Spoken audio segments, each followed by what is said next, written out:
If your fishing videos are getting better, but your views are still flat, that doesn't automatically mean that the work isn't paying off. You may be in what I call the slackwater phase. It's the part of YouTube growth where your skills are improving, but the numbers haven't started moving yet. And because the surface looks quiet, a lot of creators assume nothing's happening. That's when they quit.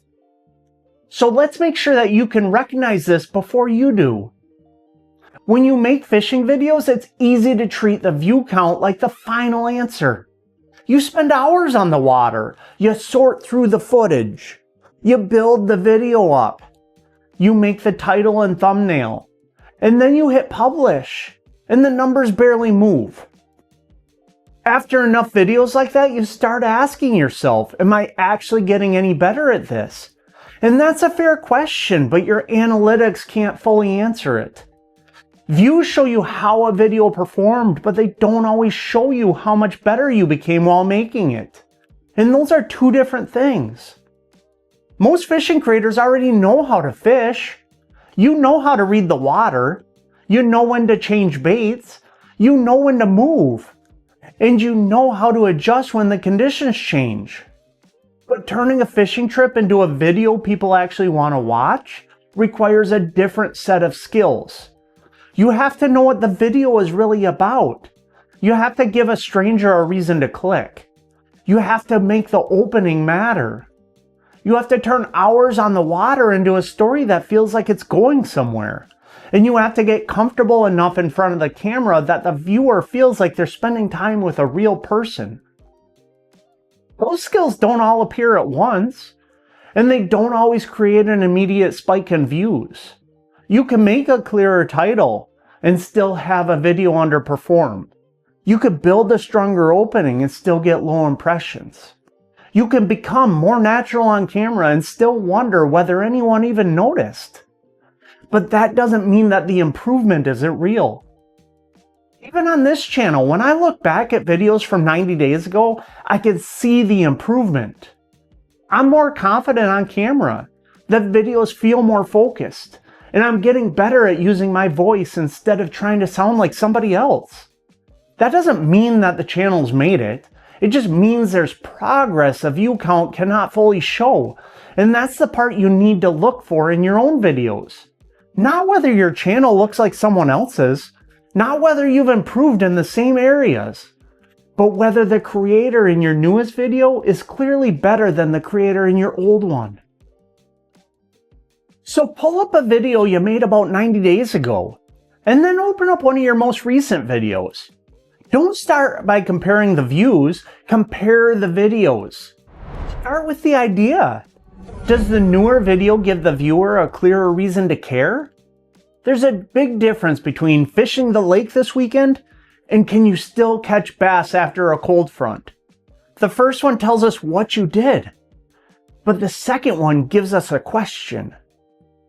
One is a record of a fishing trip, the other is a video idea. A viewer who doesn't know you probably won't click just because you went fishing. They need a reason to enter the story. A question, a challenge, a problem, a risk. Something they want to see resolved. Next, look at the title and thumbnail. Do they make the video easy to understand? Do they create a reason to click? Or are they both just describing where you went and what you caught? A good day of fishing can still become an easy video to ignore.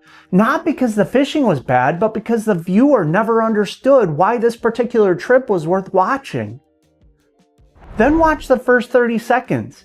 Do you get to the point faster than you used to? Or do you still spend the opening loading the boat, driving to the ramp, talking about the weather, and explaining where you are? Those things can belong inside of the video, but they shouldn't delay the reason to watch it. The viewer needs to know, what are you trying to do? Why might it be difficult? What changed? What are you trying to figure out? Why should they stay? You don't have to show a fish in the first 5 seconds, but you do have to show that something worth following has started. Then look at yourself on camera. Do you sound more comfortable? More natural? More like a person and less like you're trying to perform what you think a YouTuber should sound like? Are you sharing what you actually think? Are you letting your personality show up?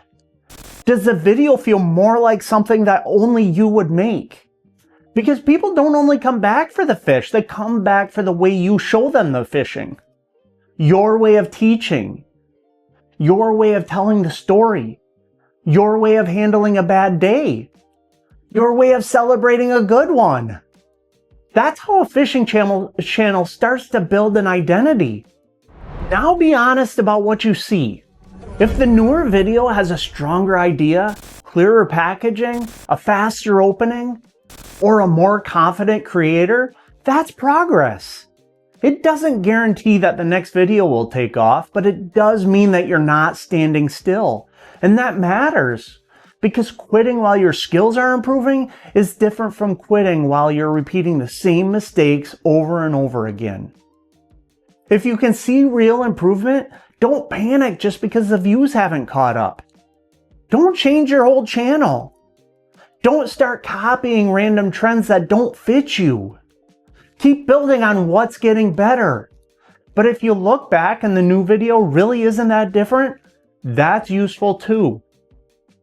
Maybe the idea is still too vague. Maybe the title still just describes the trip. Maybe the opening still takes too long. Maybe you're still holding back on camera. That's not proof that you should quit. It's proof that your next video needs a more deliberate improvement. So pick one thing. Maybe the next video needs a clearer question, a stronger title. Maybe it needs a faster opening. Maybe you need to stop trying to sound like a YouTuber and start sounding more like yourself. And then carry that one change into the next video. Because the most dangerous part of the slackwater phase isn't the low view count. It's what the low view count convinces you to do. It can make you rush. It can make you post more without learning more. It can make you copy creators who are nothing like you. It can make you change your direction every few weeks. Or it can make you walk away while you're still developing the skills that can make your future videos work. So don't let one number make that decision for you. Use the number, learn from the number, but also look at the video, look at the idea, look at the opening, the confidence, look at the creator you're becoming. If you're improving, keep building. If you're not, change the process. But don't confuse the slackwater phase with zero progress. And one last thing, before you decide to quit or make a drastic change, look back at those same two videos. Write down one thing that got better and one thing that you're going to improve next. Because the goal isn't to chase a breakthrough with every single video. The goal is to make each video better than your last one.